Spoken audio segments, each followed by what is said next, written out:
Okay, so let's finish up our story of the quest for the Holy Grail and King Arthur and his knights and see what kind of themes we're going to draw out of all of this, bringing it all together. So this is going to relate a lot to the story that I had you look at in the book, which is one version of the story of Percival, also known as Parzival.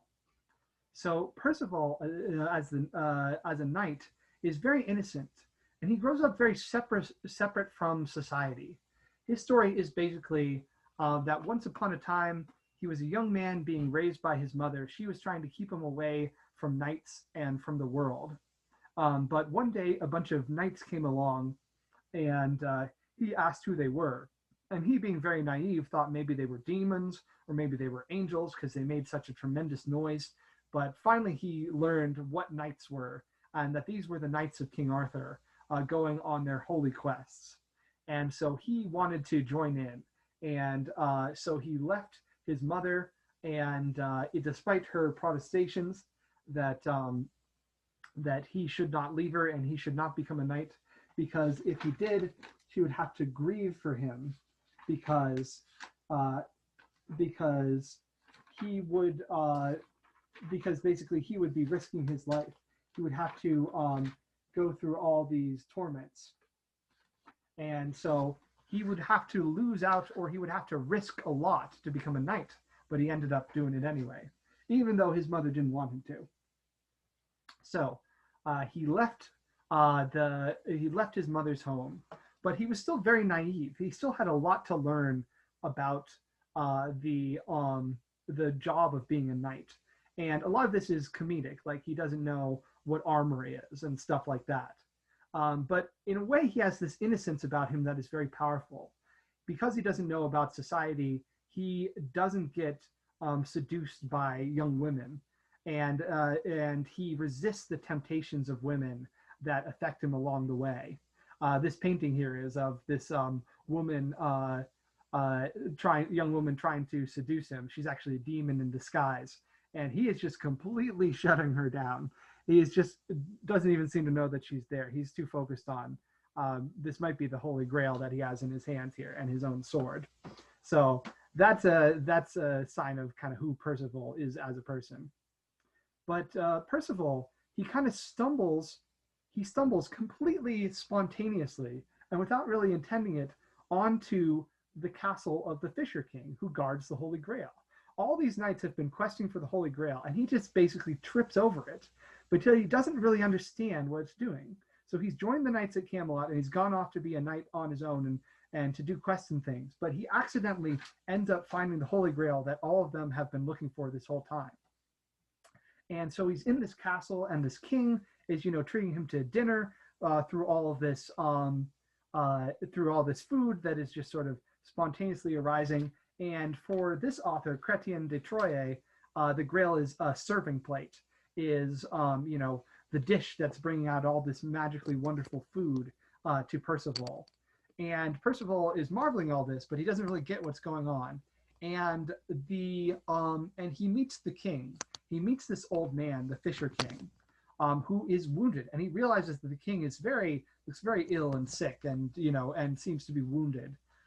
So he desperately wants to ask the king, what's ailing you, father, or king, your majesty? Why? What's your wound? What's your suffering? What's hurting you?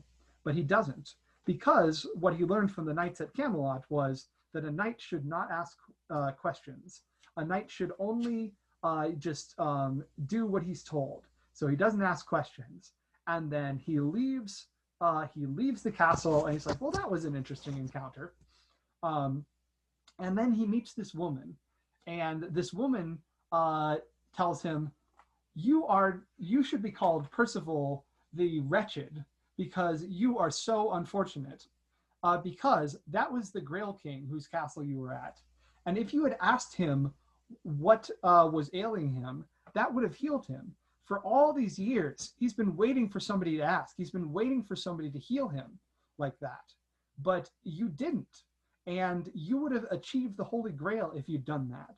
But you didn't realize that you should have done what you wanted to do spontaneously, instead of just following these rules that the knights had given you.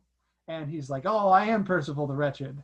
And so it's at this point the story kind of breaks off. There are different versions of it. But it seems like Chrétien's version, he ends up getting lost and thinking about some other characters and doesn't ever really get back to Percival. But in other versions, it's not until after many years of wandering and trying to get back to this Grail castle that Percival is finally able to get back to it again. So you could consider it maybe almost like a refusal of the call. He had this sort of spontaneous, he had this path forward for him, but he resisted. He turned and he went the other way without even really understanding. But if these are things that come from our subconscious, if the Grail is like this symbol of this life and this energy that comes from the subconscious, he had this stuff coming from his subconscious, but he didn't listen to it. But there are some versions of it that have a happy ending, where he heals the Fisher King, he finally knows the right question to ask, and he becomes a king himself of another land. And he lives happily ever after, and the knights finally achieve the Holy Grail. That's one version of the story of the Holy Grail. And if we look at the Fisher King, the Fisher King is very much another generational figure who seems to fit in with this idea of a cycle of heroes. That the Fisher King in his youth was this sort of brash young man who went off to battle very triumphantly and heroically. He had the Holy Grail, for goodness sake. He was doing great. He was doing fine. But then he fell apart when he was wounded in that battle with his own brother. And so he is now the symbol of someone who maybe used to be a hero, but is now kind of decrepit. And because he is not able to be a good king, the kingdom suffers under him. He is suffering. He is sort of decrepit, and his kingdom is decrepit the same way. His kingdom is described as a wasteland which has inspired, many stories and poems. And Campbell describes the wasteland as a place of, lack of life, lack of energy. He's guarding this energy of life, but he can't use it for himself. He's just barely able to keep himself alive. And let me read real quick what Joseph Campbell has to say about this whole scene between him and Percival. When Percival comes to the Grail Castle, he meets the Grail King, who is brought in on a litter, wounded. Litter being kind of like a way to carry people.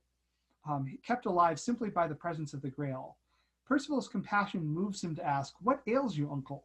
But he doesn't ask the question, because he's been taught by his instructor that a knight doesn't ask unnecessary questions. So he obeys the rule, and the adventure fails. And it takes him 5 years of ordeals and embarrassments and all kinds of things to get back to that castle and ask the question that heals the king and heals society. The question is an expression not of the rules of the society, but of compassion, a natural opening of the human heart to another human being. That's the Grail. And it is a kind of love that, well, it is a spontaneous compassion, suffering with. What was it Jung said, that the soul cannot exist in peace until it finds its other? Is that what the romantic? So he goes on to say that this is very similar to the romantic ideal of finding this romantic other that one falls in love with. So it's interesting. Campbell's describing this as compassion and romance are both kinds of love that go outside of the rules of society. And that's what Percival wanted to follow, but he ultimately didn't, at least not initially. And he had to spend 5 years trying to get back to that place. So there's a lot to think about there. Okay, so that's kind of Campbell's take on the Fisher King. But there is another story of the Holy Grail, which doesn't involve the Fisher King so much. And this is the story of Galahad. Now, Galahad is the son of Lancelot. In a lot of ways, he's kind of like Lancelot 2.0. He does some of the same things as Lancelot. In some versions of the story, Lancelot's name was originally Galahad, and he changed his name. So Galahad is basically Galahad Jr. And the story of Galahad is that he is Lancelot's bastard son, his illegitimate son, with a woman called Elaine. In some versions of the story, Elaine, Lancelot originally thought Elaine was Guinevere because he was very loyal to Guinevere. But Elaine was kind of a sorceress, and she had cast a spell to disguise herself as Guinevere. So now Lancelot has been tricked into having this son with another woman. which seems maybe kind of like a rationalization to me. You have different stories of Lancelot, cheating on various people, or being involved in these affairs. And one story is about Lane, and one story is about Guinevere. Seems like maybe that's a way of reconciling those two facts.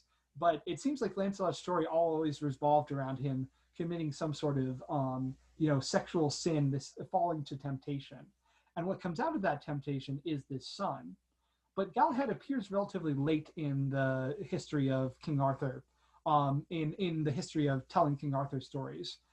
He seems to be, something that later people came up with to try and reconcile the idea of Lancelot and not finding the Holy Grail and Lancelot's sins. Because Lancelot is this noble figure, but he can't find the Holy Grail because of his own sins. So what if Galahad was able to do that later?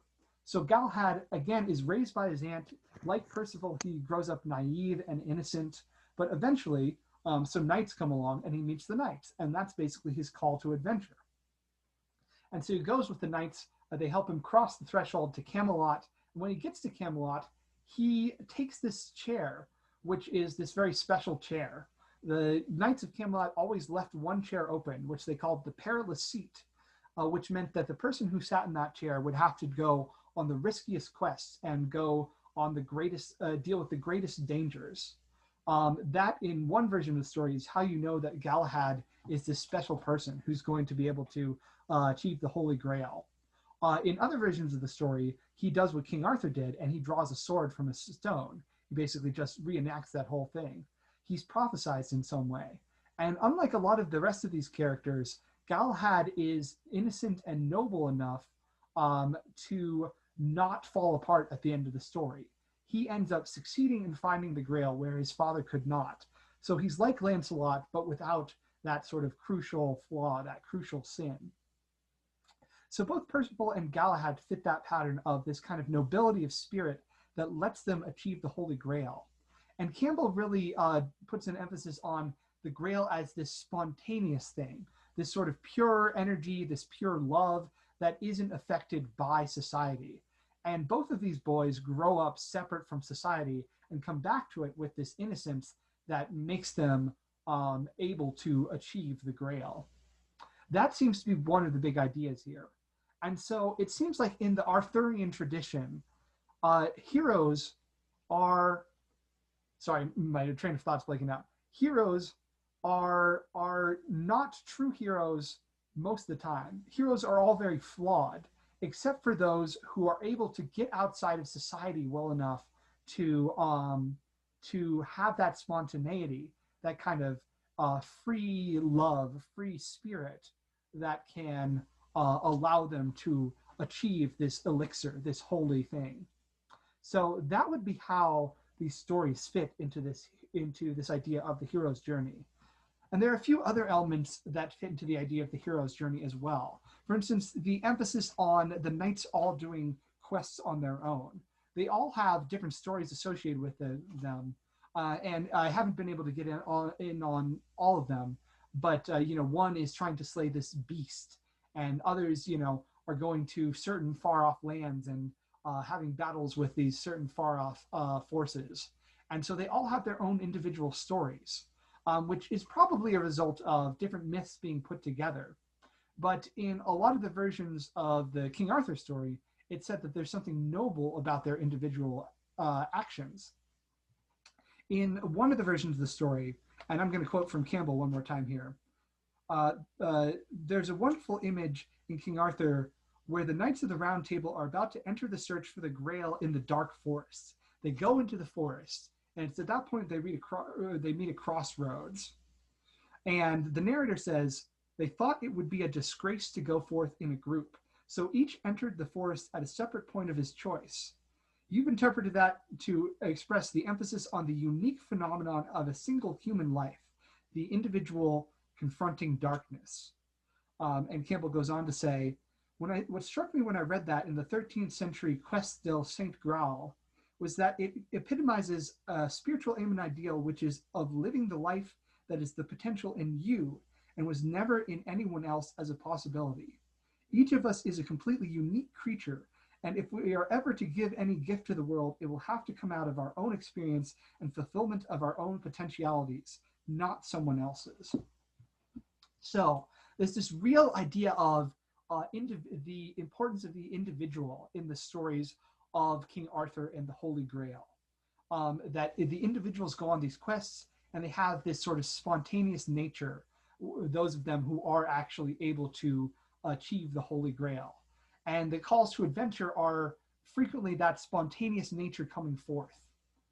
On the other hand, and Campbell tends to emphasize the more positive side of this individuality. On the other hand, a lot of the times it seems like this individuality, this freedom, is what destroys them. The heroes are these great heroes, but they make mistakes after their stories are done, and they give way to temptation. Very frequently, there's the theme of the women as the temptress here. The goddess is an evil goddess who seduces the hero, or at least leads to his downfall.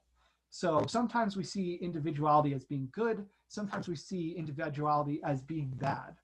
And this is, I think, an inherent tension in these stories that were created by a society that, saw this love as good, but also feared it as maybe leading to adultery and things like that. And ultimately, a society in conflict, not really knowing how to feel about these kinds of relationships and this spontaneity. How much individuality should people have? I think this, as Campbell says, is maybe a time where this idea of individuality is being praised as something that people should strive for, but there are also concerns about it. And this is also a society where people have certain rules that they have to follow, and it's very constrained. So I think it's not surprising that we should see these stories as kind of contradictory in that way, because it's different authors and the society hasn't really made up its mind. But what the Grail seems to represent is getting beyond the world to get to God, or to get to this holy power, this holy life energy. And there's also this theme of generations, that what's right for one generation may not be right for the next generation. And the different generations may destroy each other. Maybe the old one needs to be gotten rid of, as with the Grail King. Or on the other hand, maybe the old one was something beautiful and noble, and the next generation destroys it, as we see with Mordred. I think all of these themes can kind of coexist at the same time, because we're not just trying to say one thing, we're exploring a whole set of ideas that exist in the collective unconscious of a particular society, such as medieval Britain. At least that's what I think it's trying to say. Campbell really emphasizes the importance of the individuality and finding your own sort of personal grail in all this and your own heroic quest. And that's what he takes away from it. But I think it's also worth studying, how does society constrain oneself? Of course, that's something that Campbell talks about too. So it's all there. It's all interrelated. I hope that kind of makes sense. I'm drawing on a lot of different things that Campbell talks about in a lot of different places in his work. But it seems to me like he put a lot of thought into this. And studying King Arthur is one way we can get a deeper appreciation of his ideas of the heroic journey. Okay, so a discussion question today is going to be about how well these King Arthur stories fit the idea of the hero's journey, and how much you agree with Joseph Campbell's take on all this. So I'm looking forward to seeing you guys in the discussion question for that. All right, take care.